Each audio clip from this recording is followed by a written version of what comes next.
Bueno, buen día nuevamente a los que se fueron sumando. Bueno, muchas gracias a todos por acompañarnos. Gracias, Alfonso, por estar como siempre una vez más. Primero me presento, para los que no me conocen, yo soy Carolina López, soy responsable de Itaú Personal Bank. Bueno, hoy estamos abriendo nuestra segunda charla del ciclo de charlas que tenemos de Personal Bank en el año. Bueno, presento a Alfonso, que creo que muchos ya lo conocen, como siempre nos acompaña en estas ediciones. Alfonso es destacado economista en nuestro país y se desempeña en el área de análisis económico y finanzas de CPA. Les recuerdo que después del encuentro, después de la presentación, vamos a tener un espacio de preguntas que lo van a poder hacer por el chat de Zoom. Lo que vamos a hablar en esta oportunidad es el rumbo de la economía que está teniendo los principales mercados y también los desafíos económicos de nuestro país.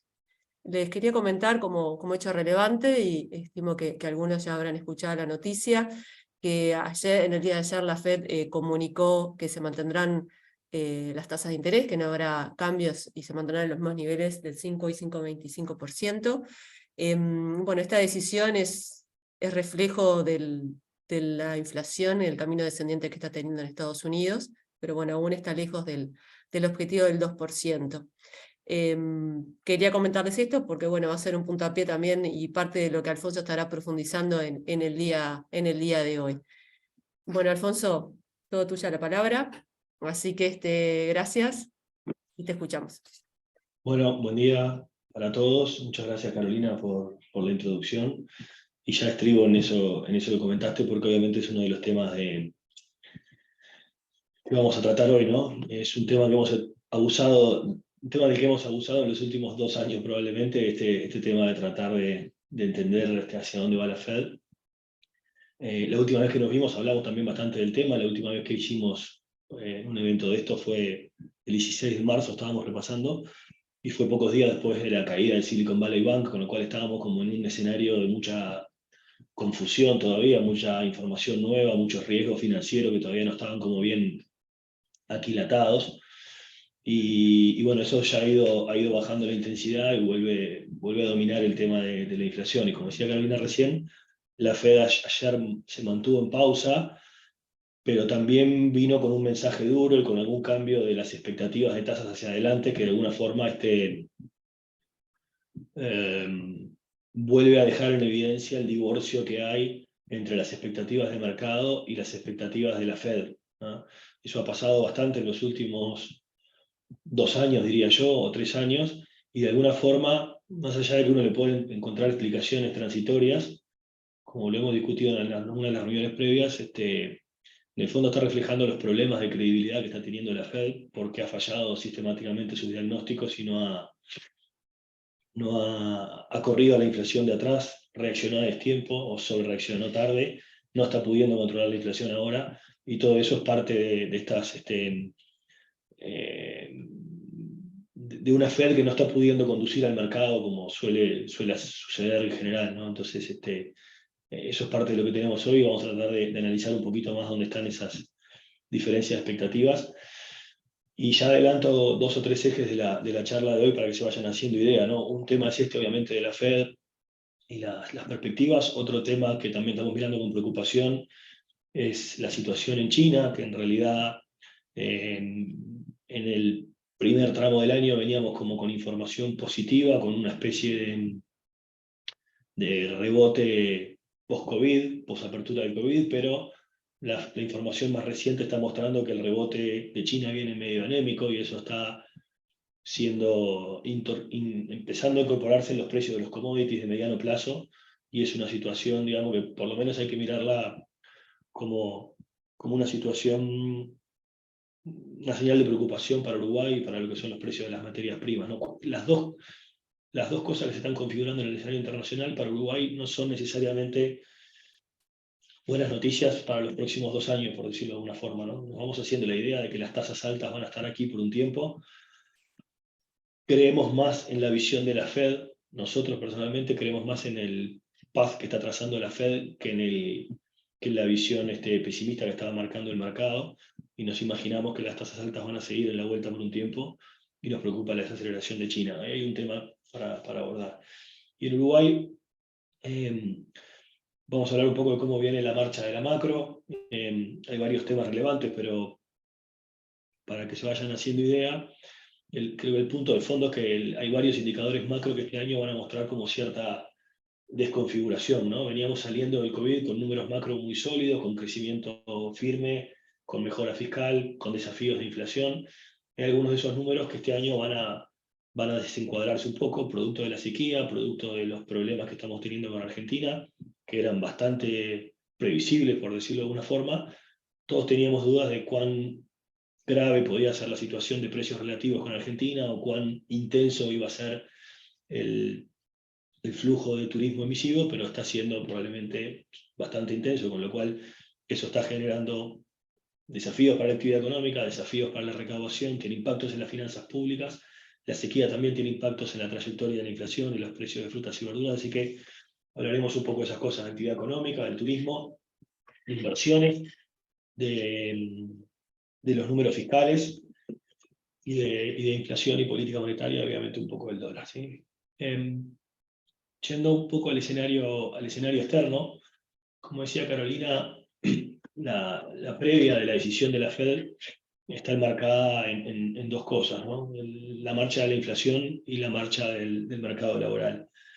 El episodio del Silicon Valley Bank había puesto una tercera dimensión arriba de la mesa, que era la estabilidad financiera, ¿no? En muchas de estas charlas durante el año pasado y también durante el 2021, me animo a decir, nosotros habíamos dicho varias veces que estábamos en un escenario de extraordinaria liquidez y que cuando algún día la liquidez volviera a lo normal, los mercados financieros podían empezar a tener algún crack por algún lado, porque obviamente los precios de los activos en condiciones de hiperliquidez y de tasa cero son unos, y cuando la liquidez se hace más restringida, los precios de los activos cambian. Eso puede afectar a activos reales o activos financieros o todos, pero sabíamos que era un riesgo de la normalización monetaria. Y el episodio de los bancos lo puso como bastante en evidencia. Sigue estando de fondo el problema de la inflación y el problema del recalentamiento del mercado laboral. Y esas dos cosas son las que hoy muestran señales de preocupación para la Fed y son básicamente las razones por las cuales la Fed no se mantuvo en pausa, pero dio un mensaje hacia adelante bastante duro, anticipando 2 subas más de las tasas de interés para este año, algo que 3 meses atrás no estaba tan claro arriba de la mesa en el medio del estrés bancario. ¿Tá? ¿Por qué eso? Bueno, los datos de inflación uno los puede mirar con el vaso medio lleno o medio vacío en Estados Unidos, ¿no? Claramente la inflación en términos interanuales está bajando bastante respecto a los valores que había alcanzado el año pasado, cuando había superado el 8% por mediados de año, y eso era más o menos previsible porque parte de aquel aumento había sido un shock de oferta de carácter transitorio, pero el punto de fondo es que la inflación se está mostrando rebelde, ¿no? Hay algunas palabras que están usando los gobernadores de la Fed, dicen algo así como inflación obstinada, obstinada y que no baja.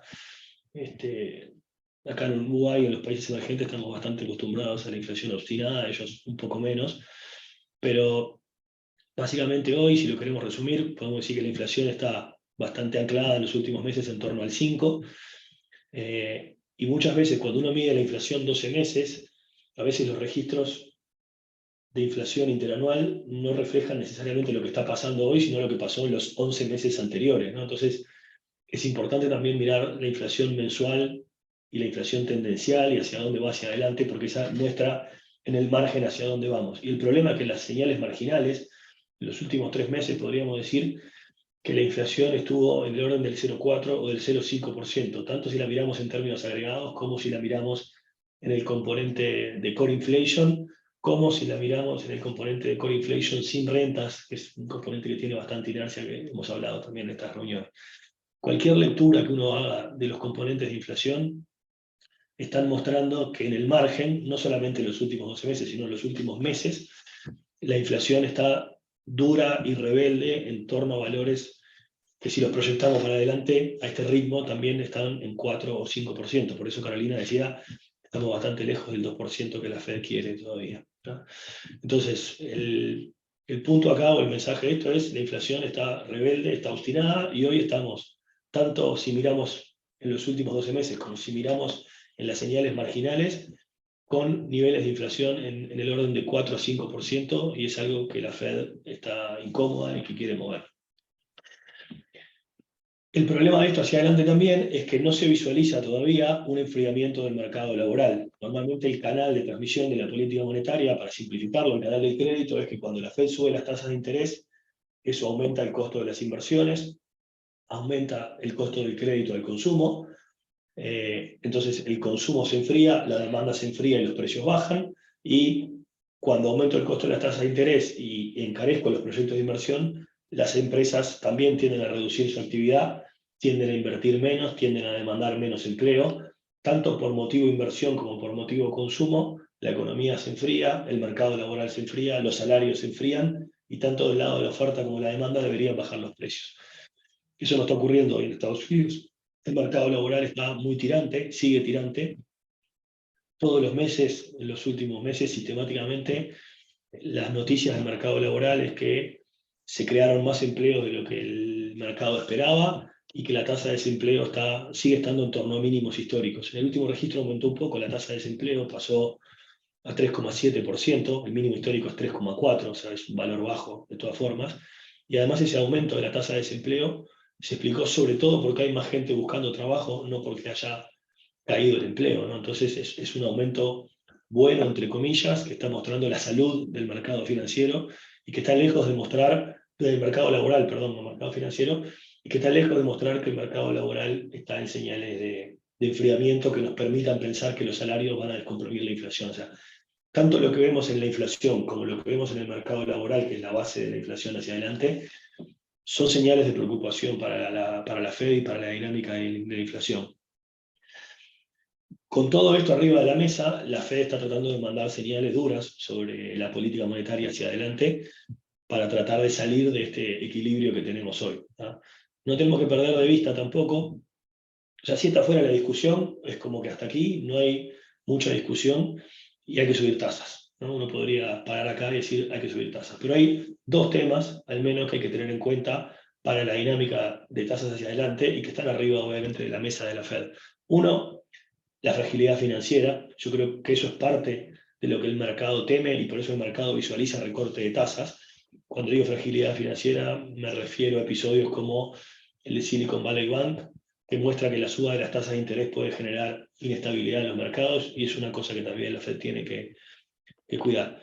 El otro tema importante que hemos hablado varias veces aquí es el tema de los rezagos de la política monetaria. La política monetaria nunca actúa en forma instantánea, siempre tiene rezagos de 3 a 6 meses, hasta 9 meses, son los estudios para Estados Unidos, como para que las decisiones de tasa de interés se trasladen al mercado laboral. Entonces, obviamente la Fed tiene que ser cuidadosa, porque sabe que el mercado laboral que estamos viendo hoy recién está empezando a internalizar decisiones que la Fed tomó en la segunda mitad del año pasado, por decirlo de alguna forma, ¿no? Entonces, si uno se pasa de rosca en la suba de las tasas de interés ahora, puede generar el día de mañana una recesión más grave de la que habría generado. Entonces, el tema de los rezagos y de cómo las decisiones de tasas van afectando lentamente también incide. El problema es que la Fed viene corriendo la película de atrás porque había subestimado la inflación, y por eso hemos dicho también otra vez de aquí que la Fed está como obligada, entre comillas, a sobrereaccionar o a mostrarse más dura de lo que se podría haber mostrado si tuviera credibilidad. Hoy no tiene credibilidad y está arrinconada del lado más, necesariamente del lado más conservador, a riesgo de generar una recesión o algo por el estilo. Pero los datos por ahora lo que van mostrando es que el riesgo de recesión parece bastante alejado, y el problema de inflación está ahí y está bastante claro, ¿tá? En medio de todo esto, en las últimas semanas, para meterle un poco más de ruido, se había metido el tema del ceiling, que ya pasó, ya quedó solucionado. Cuando estábamos discutiendo la invitación para esta charla y los contenidos, todavía no sabíamos si Estados Unidos estaba en riesgo real de político, digamos, de no solucionar este tema, de postergarlo, y era un tema que nos preocupaba, pero bueno, ya el 3 de junio esto fue quedando atrás, se alcanzó el acuerdo político, pasó a la historia, por lo menos en este episodio, pero hay resaca de estos episodios que van a ir probablemente hacia adelante, van a tener sus efectos, ¿no? El 24 de mayo, por ejemplo, Fitch sacó un comunicado bastante duro que puso bajo observación la deuda americana y la puso en una perspectiva negativa de calificación. Y el comunicado está bueno, básicamente dice como algo así como, bueno, nosotros en el fondo creemos que Estados Unidos va a honrar su deuda y no está puesta en duda su voluntad de pago por la forma en que está estructurada las prioridades de gasto, los distintos mecanismos que Estados Unidos tiene. El problema, dice Fitch, es que en los últimos años Estados Unidos se ha acostumbrado a degradar la calidad institucional del debate sobre la gestión del presupuesto, el debt ceiling y los compromisos. ¿tá? Y cuando las calificadoras evalúan la calidad crediticia de un deudor, están mirando su voluntad y su capacidad de pago, y están mirando la gobernanza de todas las reglas y las normas que rigen la voluntad y la capacidad de pago. ¿tá? Y el hecho de que cada tanto Estados Unidos esté con la soga al cuello y esté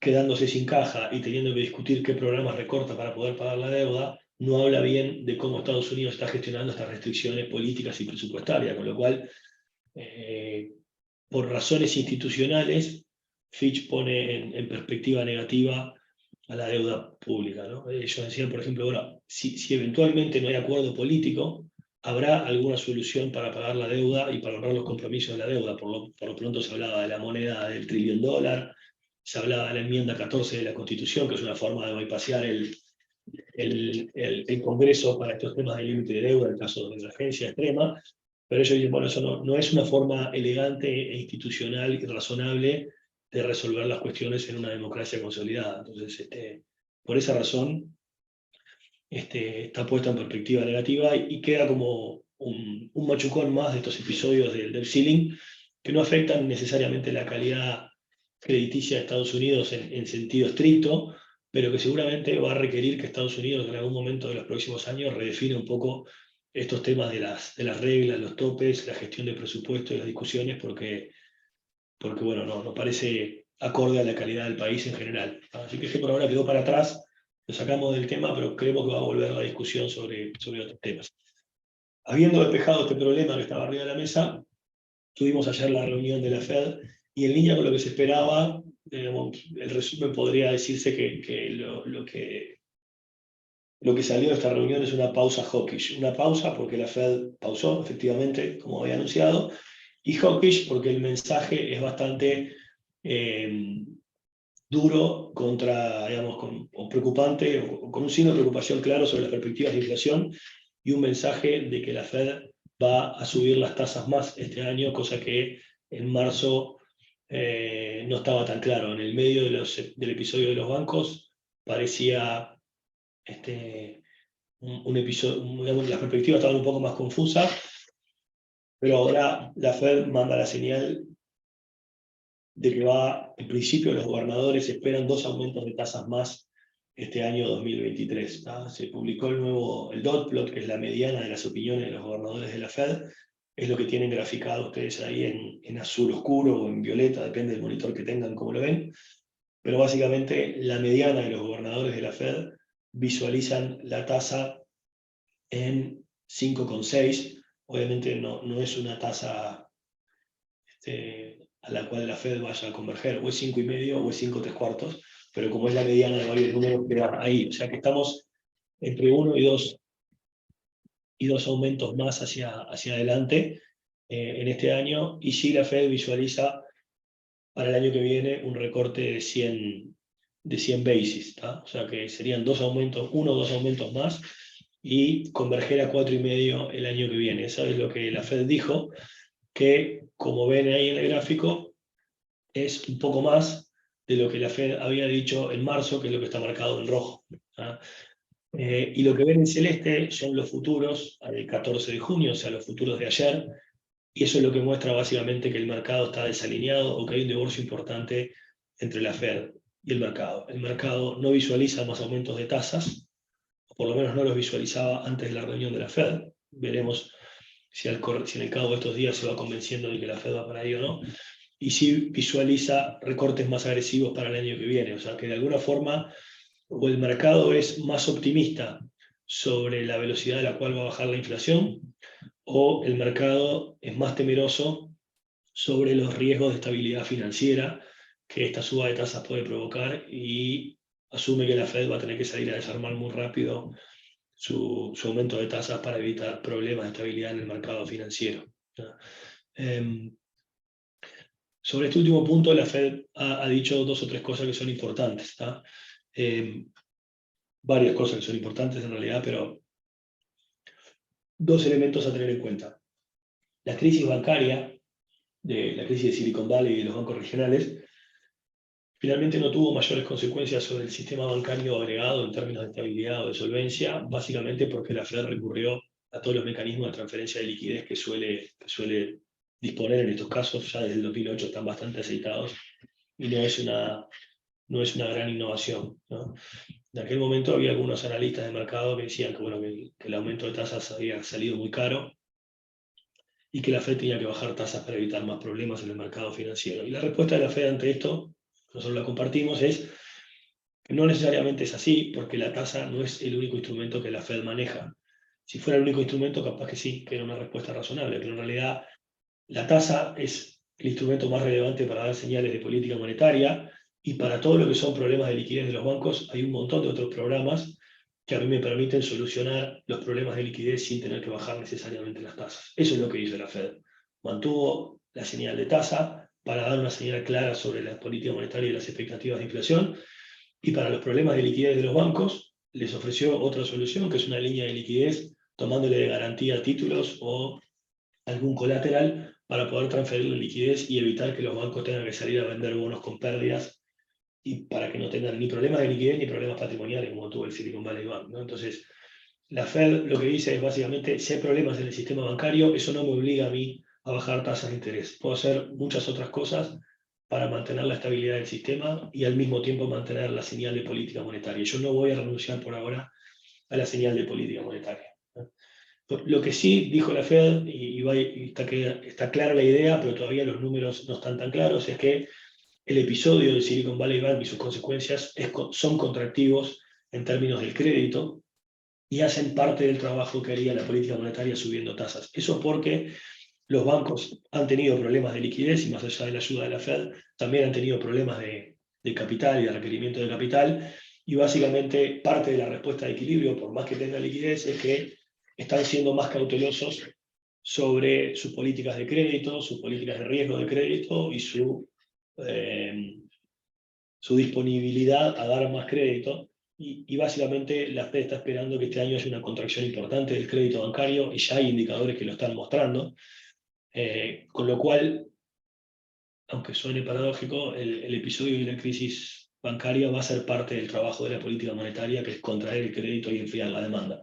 Y eso también es parte de lo que la política monetaria, de la que la Fed está intentando calibrar para ver en qué medida ese episodio es complementario de la política monetaria y ayuda a contener las expectativas. Pero, en cualquier caso, con todo eso arriba de la mesa, con incertidumbre sobre el credit crunch, con la solución, con los problemas de los bancos relativamente resueltos, hoy vuelve a dominar la agenda el problema de la inflación y el problema del mercado laboral que venía dominando la agenda hasta el 8 de marzo, y ahí es donde la Fed está incómoda. Por eso la señal que manda la Fed es bastante clara.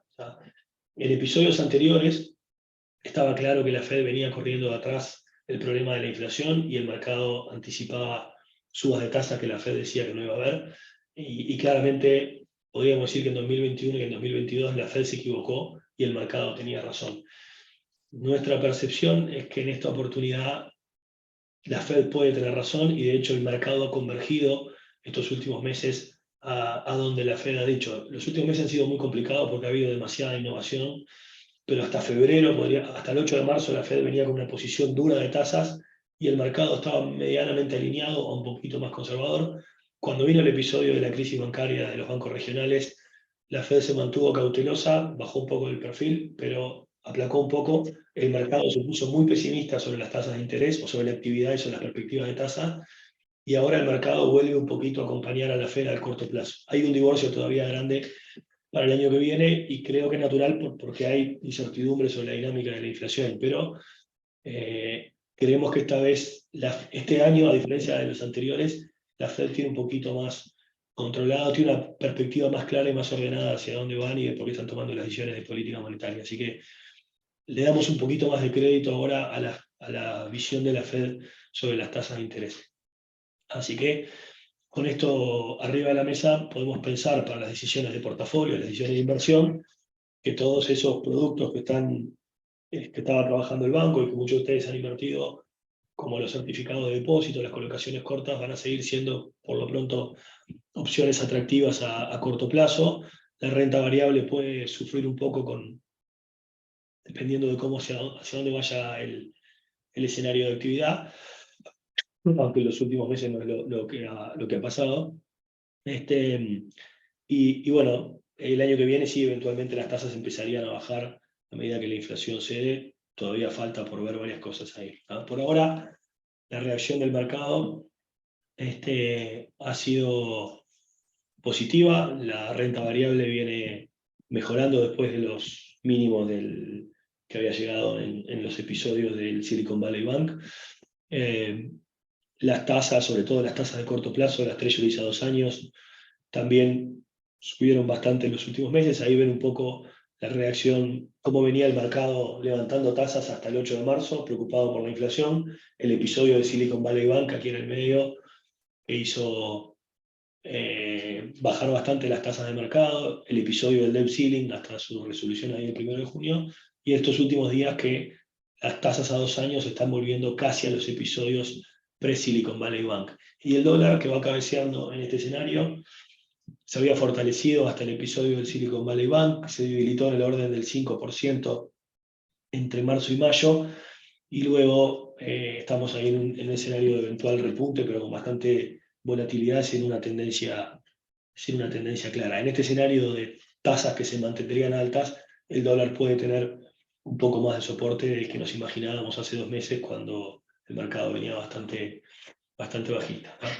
El otro punto, y paso rápido sobre esto, así como para Uruguay, es como les decía antes, las señales marginales en China vienen un poco tibias. Habíamos tenido el cierre por COVID el año pasado, una caída grande de la actividad y un enfriamiento de la demanda, la reapertura sobre diciembre y enero, que generó mucha expectativa de recomposición en los mercados, etc.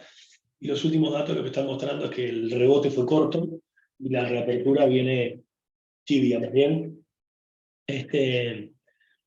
Con lo cual, las perspectivas para China se están enfriando un poco, y eso está teniendo efectos sobre los precios de los commodities, sobre las perspectivas de los commodities y sobre los futuros, y se está poniendo, digamos, el mercado un poquito más trancado, ¿no?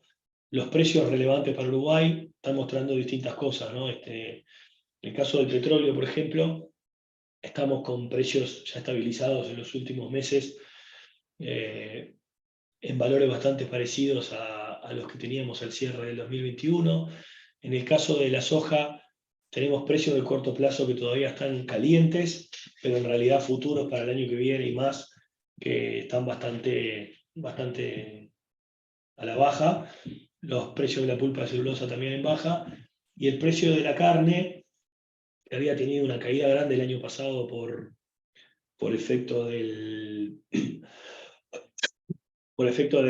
cierre en China, tuvo una recuperación en la primera mitad de este año, pero en este contexto de China enfriada y mercado frío, el mercado está bastante trancado y está costando consolidar la recuperación de precios, ¿no? Con lo cual, en el sector cárnico, en el sector ganadero, y creo que también en el sector sojero, las perspectivas son en general de preocupación para adelante. Y eso obviamente no es una buena noticia, ¿no? Las dos cosas que comentamos antes, como decía al principio, no son señales favorables para los precios de los commodities, ¿no? Tasas altas por más tiempo y restricciones de liquidez que siguen ahí, y China enfriándose, son novedades que en el margen no ayudan a la formación de precios y a la demanda de los precios que exporta Uruguay, con lo cual son razones como para pensar que tenemos por delante tal vez un par de años donde las señales que vamos a estar recibiendo del exterior no son necesariamente buenas, no es un escenario adverso, pero claramente es un escenario que no es favorable, o que lo podríamos calificar como de optimista para Uruguay, ¿sí?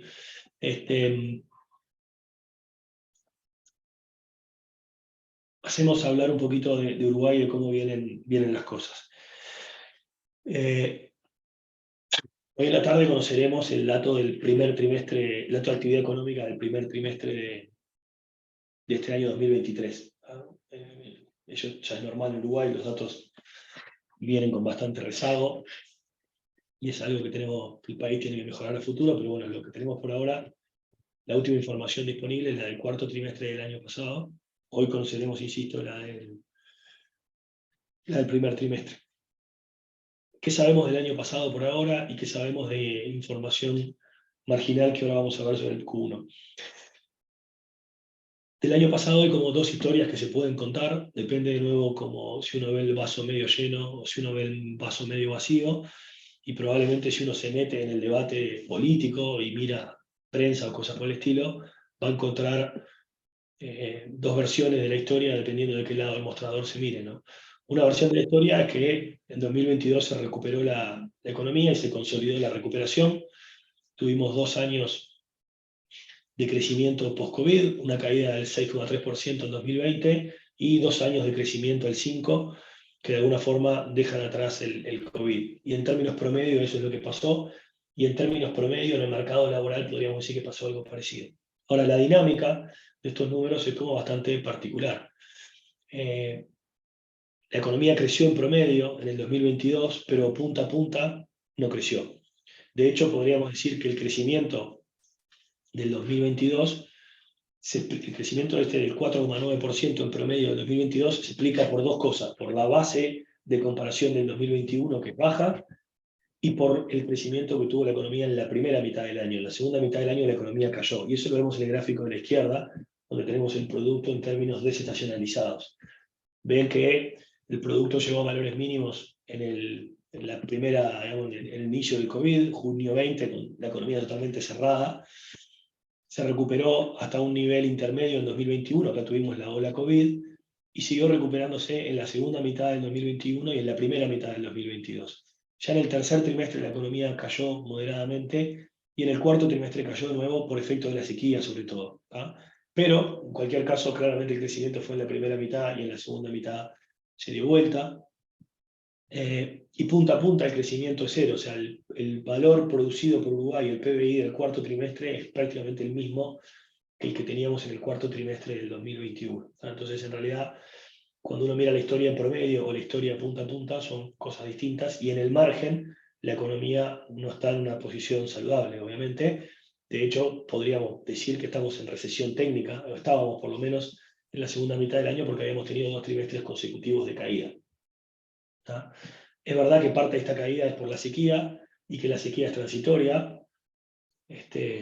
Va a llover algún día, suponemos, no pasa, pero no pasa en cantidades suficientes, pero digamos, cuando uno se proyecta hacia adelante, uno asumiría que lo que pasó este año en términos climáticos fue absolutamente extraordinario, es lo peor año en 30 años, y eso obviamente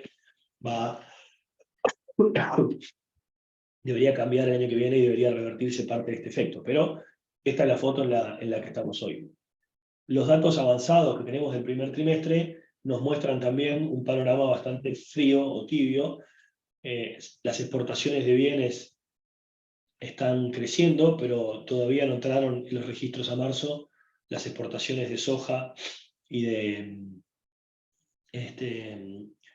las exportaciones de soja, que van a mostrar una caída importante respecto al año pasado, con lo cual en los próximos meses vamos a empezar a ver caídas en las exportaciones de bienes en volumen. La recaudación de la DGI está por debajo de los niveles del 2022, las ventas de nafta están por debajo de los niveles del 2022, también las ventas de gasoil. Esto puede tener bastante que ver con la cosecha, con la finalización de algunas grandes obras.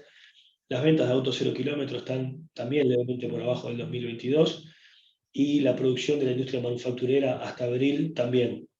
En marzo, de mayo en adelante, esto seguramente va a cambiar, porque ya inició las operaciones la planta de UPM y va a tener un efecto relevante sobre la industria agregada, no sobre el núcleo, pero sí sobre la industria en términos agregados. Y eso lo vamos a empezar a ver en términos de actividad. Pero en cualquier caso, esta es la previa del dato que vamos a conocer hoy. El Banco Central anticipó en algunos comunicados del Copom que esperaba un crecimiento del primer trimestre. Tampoco está puesto acá, pero los datos de turismo del primer trimestre no fueron buenos, fueron peores de lo que nosotros esperábamos. sí que hay un panorama más bien fresco o tibio. Con todo eso, nosotros ya habíamos hablado algo en la reunión pasada, pero seguimos corrigiendo un poco más las proyecciones de actividad. Nuestra proyección de crecimiento para este año es de 1% o 0,9%. La proyección oficial del gobierno que se conoce hasta ahora es de 2%. El MEF había corregido la baja en febrero con respecto a la que tenía el año pasado, pero en febrero todavía no había información completa sobre el cierre del año, sobre la sequía, todavía no había llovido. O sea que fue una estimación muy preliminar que el MEF publicó en ese carácter.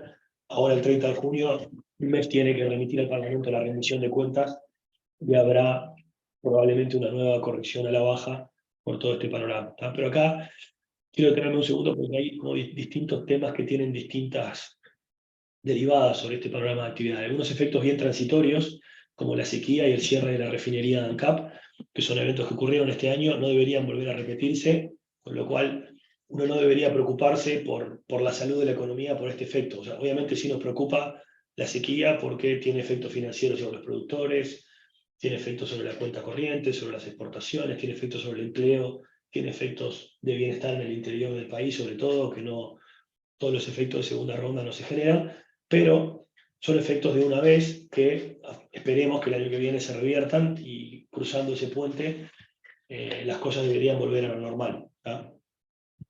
Hay otros elementos que están por ahí que nos preocupan un poco más, en particular la situación en la frontera y probablemente un menor dinamismo de las inversiones. ¿No? Estamos terminando la ejecución de la obra de UPM y del ferrocarril, que son obras muy importantes en términos históricos, y si bien hay un pipeline de proyectos y hay un pipeline de inversiones, es muy difícil sustituir esos megaproyectos, con lo cual la demanda del lado de las inversiones va a estar resentida este año, y eso también es algo difícil de revertir. ¿No? Me voy a saltear. Bueno, hago sí un comentario. Aquí tenemos una gráfica bien interesante que mostró la ministra de Economía hace pocos días en una conferencia de ACDE, donde básicamente lo que quería mostrar esta gráfica es que Uruguay ha recuperado la tasa de inversión. Si uno mira la historia, la inversión es baja en general en Uruguay en términos históricos. En el año 2012 y 2013 alcanzamos un pico de inversión del orden de 20-22 puntos de producto, que es la tasa de inversión más alta que registra Uruguay desde el año 48, o sea que fue el mejor ciclo de inversión de la historia uruguaya. En el año 2015-2019 la inversión cayó y bajamos a una tasa de inversión del orden del 15%, más parecido a nuestra historia, pero bastante más magro que lo que teníamos antes. Y del 2020 a esta parte la inversión se ha venido recuperando. ¿No? Y lo que la ministra mostraba en este gráfico, bueno, que parte de eso es por el efecto de UPM y las obras conexas, pero incluso si sacamos ese efecto, también el resto de la inversión se viene recuperando y eso es una señal importante de salud de la economía. También es cierto que como no tenemos para el 2023 forma de sustituir esa inversión grande que estaba haciendo UPM y el Ferrocarril Central, es probable que la tasa de inversión vuelva a bajar. Ahora se anunció un proyecto muy importante de hidrógeno verde, que es un proyecto que es muy importante por varias razones, porque calza con la hoja de ruta, o es producto de la hoja de ruta estratégica que el gobierno se había trazado. Es un proyecto importante. El impacto económico por el tipo de inversión que es distinto al de UPM, pero es un proyecto de inversión de esos importantes en la historia uruguaya y de esos que pueden ser un game changer para la estrategia de Uruguay. Todavía falta información como para tener claro si efectivamente el proyecto está en condiciones de empezar en 2024. ¿No? Este negocio del hidrógeno verde es un negocio nuevo, tiene como dos restricciones grandes que son los off-takers o los contratos de off-takers, o sea, quién es el comprador del hidrógeno verde y si hay un contrato firme o no, y cómo se financia el proyecto. O sea, es muy difícil obtener financiamiento en el mercado de capitales para un proyecto de esta envergadura si no tengo atado un contrato de venta del otro lado que me dé mucha certeza sobre la capacidad de repago del negocio. Es un problema de riesgo y de tasa. ¿No? No tenemos todavía información suficiente en ese sentido como para tener claridad si el proyecto es para 2024 o si es un proyecto que arranca ahora, va a tener un tiempo de ejecución un poco más lento. En cualquier caso, es una buena noticia para Uruguay a mediano plazo. Precisamos un poco más de información para tener claridad sobre el calendario de implementación. Si pudiera efectivamente implementarse para el año que viene, sería una muy buena noticia para la actividad de Uruguay. ¿No?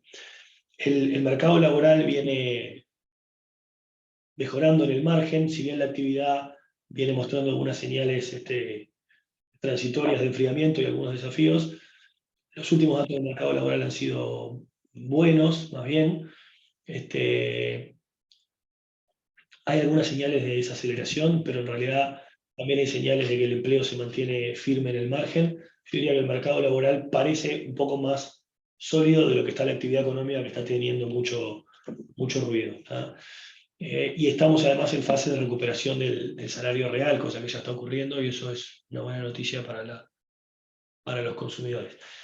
Una de las preocupaciones grandes que tenemos ya desde hace tiempo es el efecto de la fuga de consumo por la frontera, producto del desvío de precios en Argentina. Esto está en la agenda hace tiempo. Sabemos que, perdón, sabíamos que era una fuente de preocupación y que iba a estar arriba de la mesa, pero como decía antes, los números están mostrando que el desvío de precios, la inestabilidad en Argentina es grande, es duradera, y que el desvío de precios es relevante, y que además el flujo de turismo también está siendo relevante. Y esto probablemente es un problema económico para los departamentos de frontera, es un problema para la actividad económica de los negocios de comercio en frontera, es un problema para la gente que vive en la frontera, es un problema para el mercado laboral de los departamentos de frontera, y por todas esas razones es también un problema político para el gobierno, un problema para las políticas públicas en general. Fíjense lo que está pasando en el mercado laboral. Acá tenemos como una foto resumen, tratamos de hacer foto larga para limpiar algunos ruidos que hay por ahí, ¿no? Pero miren, acá en puntitos tenemos la tasa de desempleo promedio larga de los últimos 10, 12 años pre-COVID. Podemos decir que en Uruguay hoy el desempleo está un poco por encima de lo que había estado en los 13 años previos al COVID. En Montevideo estamos más o menos en valores históricos, y en los departamentos de frontera, Río Negro, Artigas, Salto, estamos varios puntos por encima de los niveles de desempleo pre-COVID. Y eso obviamente es una fuente de preocupación, o es uno de los problemas derivados de este problema de precios relativos. Es muy difícil de solucionar porque, digamos, las medidas prácticas que pueden adoptar son pocas, y esto se va a solucionar cuando Argentina se ordene, con lo cual, en nuestra opinión, esto no se soluciona antes de un año. Precisamos un cambio importante en la política económica en Argentina. Para eso precisamos un mandato claro en las elecciones, y un programa que sea viable y que sea consistente. Esto no se arregla con soluciones mágicas como la dolarización que propone Milei. Esto requiere ajustes duros y dolorosos socialmente. Por eso nos imaginamos que esto no va a ser fácil de implementar. Incluso si llega un gobierno que tenga un mandato claro de recomponer el orden macroeconómico, el programa posible y viable es difícil. Tenemos una lección aprendida de la era Macri, y es que el gradualismo no funcionó, así que probablemente hay más claridad sobre la necesidad de hacer un ajuste abrupto y duro, pero que no es sencillo primero de diseñar y luego de implementar desde el punto de vista de la economía política. Por eso pensamos que el problema en Argentina va a durar por lo menos hasta que haya un gobierno nuevo, y hasta que ese gobierno nuevo pueda poner en marcha un plan que no va a ser en forma automática. Y es importante que también el código político para Uruguay, porque probablemente dentro de un año esto no va a estar solucionado claramente en Argentina, y es posible que nos agarre el escenario electoral en Uruguay con este problema todavía arriba de la mesa. Eso depende en buena medida del resultado electoral en Argentina y de las soluciones que ponga el próximo gobierno, ¿no? Pero claramente es un tema que está ahí arriba de la mesa y que complica el escenario. Me apuro un poco para hablar de dos temas fiscales y de política monetaria y dólar. En el escenario fiscal tenemos como dos cosas bien distintas arriba de la mesa. Por un lado, la muy buena noticia que hemos recibido en los últimos 2 meses de distintas calificadoras de riesgo. En realidad, digo los últimos 2 porque fueron los últimos comunicados, pero esto viene desde octubre del año pasado. Desde octubre del año pasado, todas las calificadoras nos han ido mejorando la perspectiva o la nota, y las últimas 2 fueron, las últimas 3 en realidad, fueron S&P, Moody's y Fitch en ese orden, que son las 3 calificadoras más grandes del mercado. Hay 5 que califican la deuda uruguaya hoy, pero estas son como las 3 más grandes. Y básicamente, el resumen de esta historia es que hoy tenemos la mejor calificación crediticia en la historia reciente del Uruguay, que es la historia de las calificaciones crediticias que arrancan en los 90. Es la primera vez que todas las calificadoras de riesgo nos ponen por lo menos un escalón por encima del investment grade. Hemos sido investment grade, hace varios años que somos investment grade y que recuperamos el investment grade que habíamos perdido durante la crisis del 2002. Habíamos sido investment grade en los 90, solo una calificadora nos tenía por encima del investment grade, y ahora, desde la decisión de Fitch de la semana pasada, estamos por encima del investment grade, al menos un escalón para todas las calificadoras de riesgo. Y básicamente, el resumen de todas estas calificaciones de los últimos tiempos es que hay una valoración positiva de varios aspectos de Uruguay, de cómo se gestionó la pandemia desde el punto de vista político-institucional, de los efectos fiscales que tuvo la pandemia, de cómo Uruguay gestionó fiscalmente la pandemia, el fondo COVID, la transparencia, el tratamiento de los gastos extraordinarios por única vez y cómo se financió, la respuesta política institucional de Uruguay ante el COVID, la incorporación de un nuevo marco fiscal, la regla fiscal, los mecanismos de control del Consejo Fiscal Asesor y el Comité de Expertos que le dan transparencia al manejo fiscal, y por último, y por sobre todas las cosas, en el caso de Fitch, la aprobación de la reforma de la seguridad social que despeja de alguna forma los riesgos fiscales a mediano plazo. Todas esas cosas son las que están detrás de esto, y es una muy buena noticia para Uruguay, porque en el fondo mejora el acceso a los mercados, mejora las condiciones de tasas a las que podemos financiarnos, descomprime espacio fiscal. Nosotros siempre decimos que cuanto mejor sea la calificación crediticia, más barata será la deuda, y esa plata, en vez de usarla para pagar intereses, la podemos usar para hacer políticas públicas de otro lado, o para ahorrar, o para bajar la deuda, lo que ustedes quieran, pero en el fondo es un buen... No es un fetiche la calificación, sino que tiene objetivos de política que son importantes. Mientras está pasando eso, al mismo tiempo estamos viendo un deterioro fiscal, un deterioro del resultado fiscal que probablemente tiene que ver con esta situación transitoria que está atravesando Uruguay de desaceleración. Parte del deterioro fiscal se explica por aumentos de gastos respecto a lo que teníamos registrado en septiembre del año pasado. Parte de ese aumento de gastos son transitorios, por ejemplo, en el rubro de inversiones hay un aumento de la ejecución de inversiones de medio punto del producto. Esto tiene que ver con la aceleración del programa de obras que el gobierno estaba llevando a cabo y con cómo se financian. Es un adelanto de gasto futuro, con lo cual ese medio punto de más que se está gastando ahora es un medio punto de menos que se va a gastar más adelante, y probablemente de aquí al cierre fiscal de este año y de aquí al cierre fiscal del año 2024, esta partida de gasto adicional de inversión se va a revertir, y de ahí deberíamos ver una mejora del resultado fiscal del orden de medio punto o tal vez más. Pero también del otro lado nos preocupa un poco la evolución de la recaudación, que está performando por debajo de lo esperado y por debajo de lo que teníamos a septiembre del año pasado. Estamos recaudando menos como porcentaje del producto, y la recaudación está cayendo en términos reales, como veíamos recién por la DGI. Esto seguramente no tiene tanto que ver con la sequía, en nuestra opinión, tiene más que ver con el desvío de comercio o el desvío de consumo hacia Argentina, porque básicamente uno podría pensar que acá en Uruguay el empleo está creciendo y el salario real está creciendo, con lo cual la masa salarial está creciendo.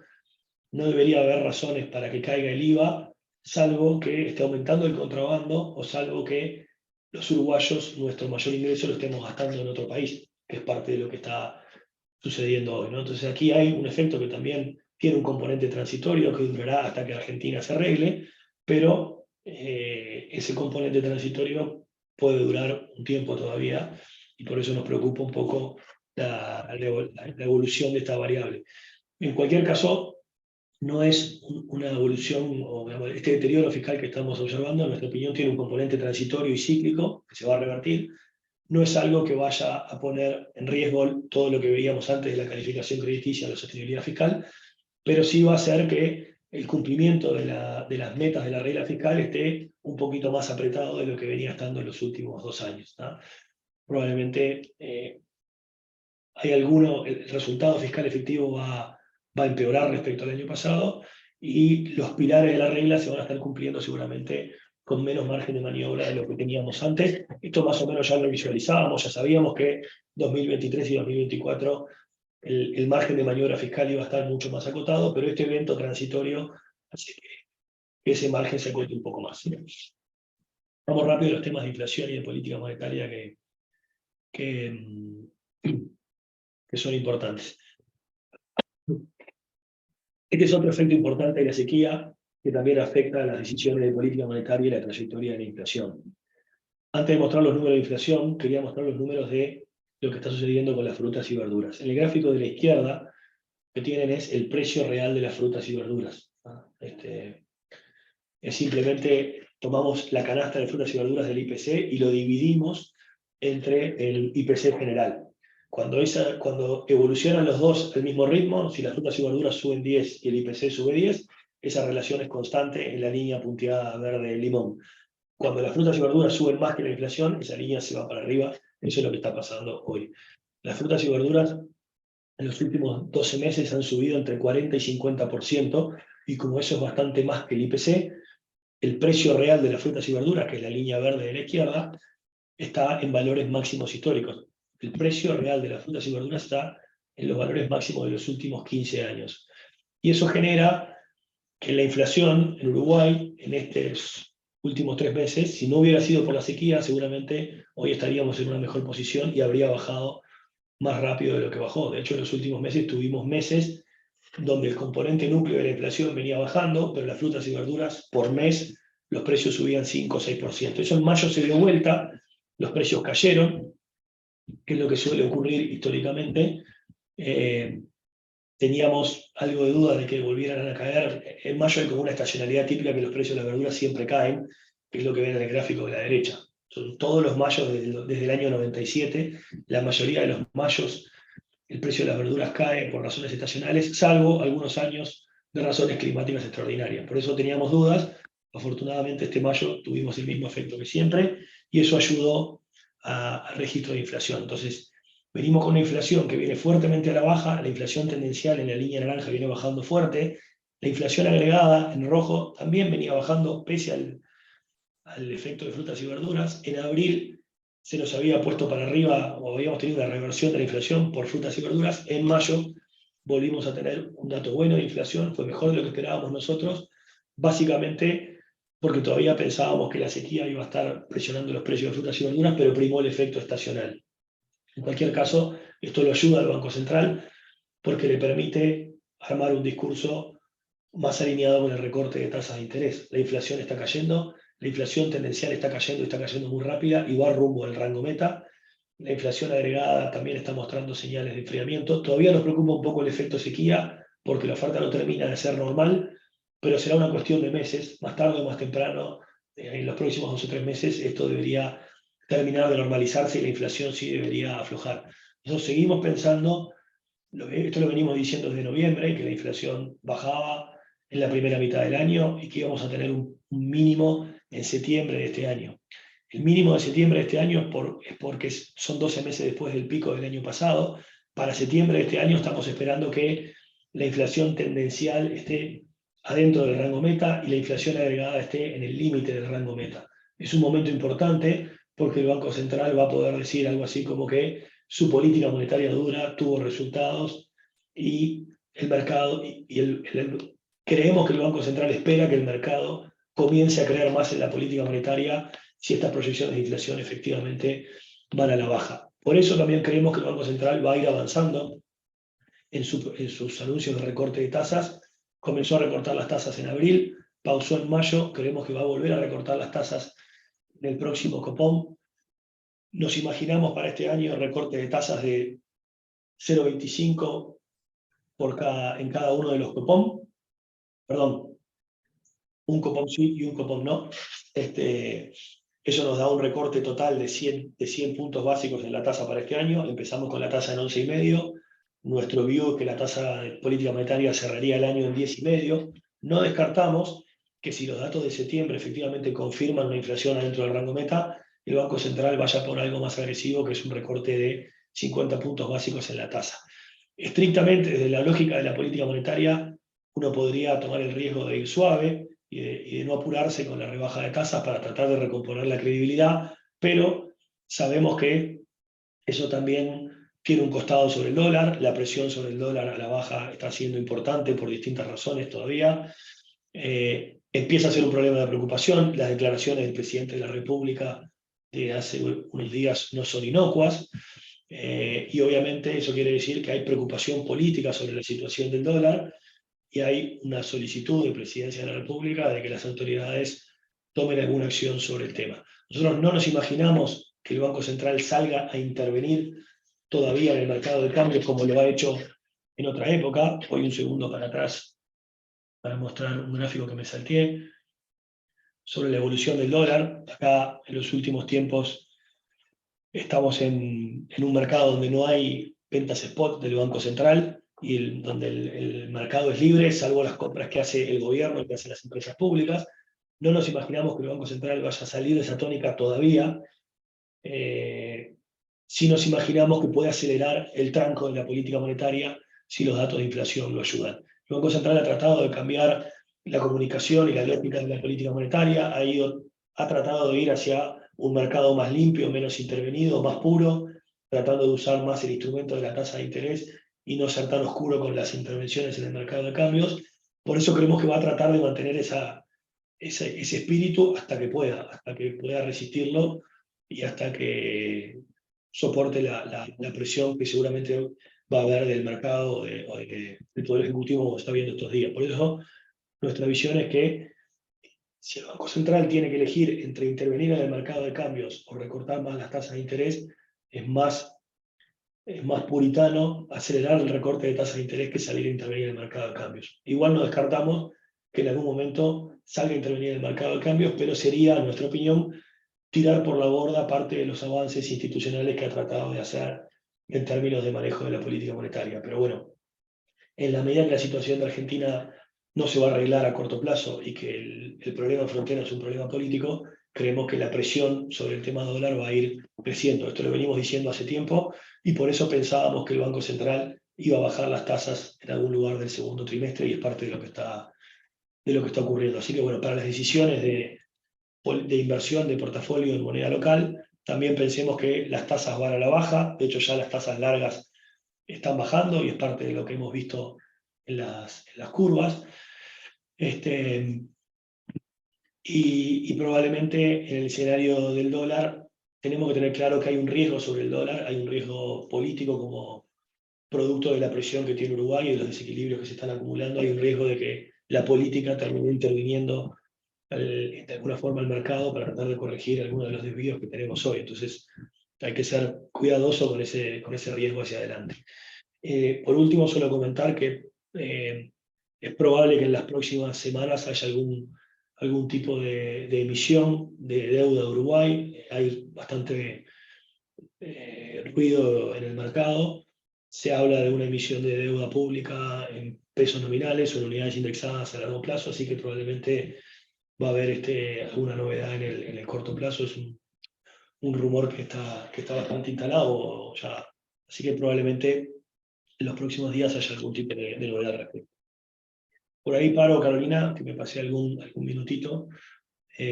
No sé si Bárbaro. por ahí todavía no vi el chat, pero Sí. veo alguna pregunta por ahí. Bueno, genial, clarísimo, como siempre, Alfonso. La verdad que impecable. Tenemos acá una pregunta, te la leo. Dice así: si consideramos las dos últimas veces, 2001-2008, que Estados Unidos aumentó la tasa de interés hasta 5%, el mercado sufrió a los meses grandes caídas más de un 30%. A eso le agregamos una inmensa deuda, problemas en bancos, problemas geopolíticos. En su opinión, ¿la mejor opción para el mediano plazo sería alejarse de la renta variable? A ver, mi respuesta rápida sería que no necesariamente. La renta variable, igual que la renta fija, no tiene como momentos de entrada y momentos de salida. Obviamente hay estrategias de largo y uno podría decir, bueno, yo me quedo en renta variable y no me importan las descapitalizaciones porque siempre después habrá un recap. Obviamente lo óptimo es quedarse en renta variable cuando sube, venderla, pasarse a renta fija y rotar el portafolio como si tuviéramos el diario del lunes, pero no siempre lo tenemos, ¿no? Ahí depende mucho, me parece, de los perfiles de los inversores y como de las estrategias, ¿no? Pero yo creo que la renta variable ofrece oportunidades y además en estos momentos Dentro de las rentas variables tenemos sesgos hacia sectores de actividad que son como que sufren mucho con los aumentos de tasa y otros que no. Yo creo que es un poco más compleja la decisión. A mí en general, a mí me gusta la renta variable, pero selectiva de repente con algo de estrategia por detrás, ¿no? Pensemos también que los que estuvieron en renta fija, o sea, el momento de entrada de renta fija también es complejo, ¿no? Los que entraron con renta fija en los últimos 2 años han sufrido pérdidas de capital y los que están queriendo salir ahora, como los bancos, la están sufriendo. Los que están entrando hoy en renta fija, depende de qué tasa y qué título estén comprando, pueden tener una ganancia de capital para adelante por la rebaja de tasas, pero eso ya está metido en la curva porque las tasas largas ya están bajas también, ¿no? Están anticipando algo de eso. Entonces, la renta fija, perdón, entonces, si uno tiene liquidez, la renta fija a corto plazo es tentadora, porque en el fondo tiene una buena rentabilidad y una buena liquidez y no tiene riesgo de capital, pero si uno tiene que desarmar posiciones, creo que la decisión es un poco más compleja. Perfecto. En realidad sería esta sola esa pregunta, un poco siguiendo tu razonamiento y lo que comentaste recién, nada, desde Personal Bank y bueno, quienes son clientes nuestros tienen al alcance y poder hacer estas consultas también con los oficiales de relacionamiento y ver alternativas de lo que tú estás comentando. En línea lo comentabas, alternativas tanto de renta variable como renta fija y bueno, depende también del perfil de cada uno de nosotros y el riesgo, la aversión o no que tengamos al riesgo, ¿no? Bueno, dado que no tenemos más preguntas, lo damos por finalizado. Quería comentarles que en septiembre vamos a tener nuestra tercera charla, así que los invitamos a participar, que bueno, nos da mucho gusto tener esta instancia con ustedes. Bueno, Alfonso, muchas gracias como siempre, Gracias clarísimo. a vos, Carolina, y a todo el equipo del banco, y bueno, y a todos los que se sumaron, también agradecerles por hacerse un ratito y